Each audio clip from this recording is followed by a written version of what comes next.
What if being broke has nothing to do with how hard you work? What if the real reason money keeps slipping away is a program running silently inside your brain, installed before you were old enough to question it? Not a metaphor, a literal neurological program. And here's what changes everything. Programs can be rewritten.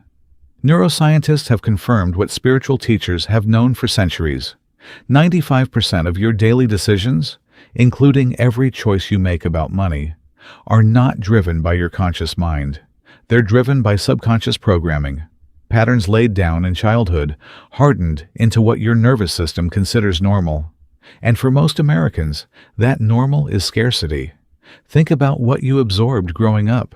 Money doesn't grow on trees. We can't afford that. Rich people are selfish.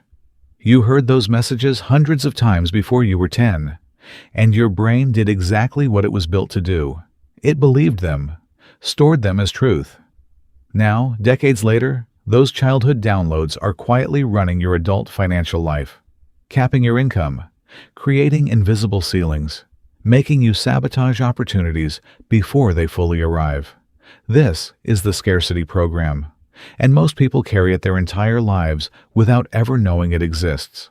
Here's how you know it's running your life right now. You work harder than almost everyone around you, but your bank account never reflects it. You get close to a breakthrough and something always falls apart. You think about money constantly, not from power, but from a low, quiet anxiety that never fully goes away. That's not a character flaw. That's a frequency you've been broadcasting so long it feels like your identity. And here's what most people never realize.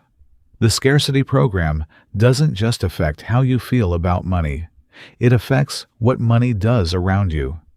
Your subconscious is constantly filtering reality, deciding what opportunities to notice, what risks feel safe, what income level feels normal for someone like you. If your internal programming says $3,000 a month is your ceiling, your brain will quietly sabotage everything beyond it. Not because you're broken, because your brain is doing its job.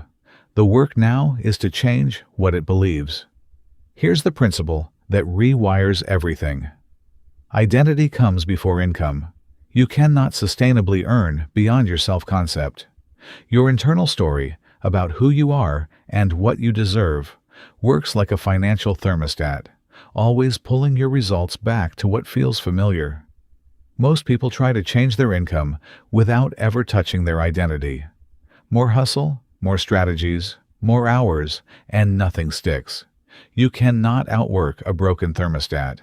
The shift begins when you stop asking, "How do I make more money?" and start asking, "Who is the version of me that already has it?" That person exists right now, as a potential version of you. The only thing between you and them is a set of beliefs that can be replaced. So here's what you do starting tonight. Write down your money story, the beliefs you were handed about wealth and what you deserve. Name them.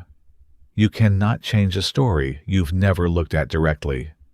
Then write one identity statement, present tense. Something like, "I am someone abundance flows to naturally." Say it every morning and every night until your nervous system stops resisting it. Then make one decision tomorrow from that new identity. Just one, and then another, and another. That is how the rewire happens, in a daily practice that quietly compounds. Drop your identity statement in the comments right now. Write it like it's already true. Because the moment you claim it out loud, something in you shifts. If this landed, subscribe. Every week, I bring you content exactly like this, built to actually move the needle on your financial reality. Your abundance doesn't start someday. It starts with what you choose to believe right now. See you in the next one.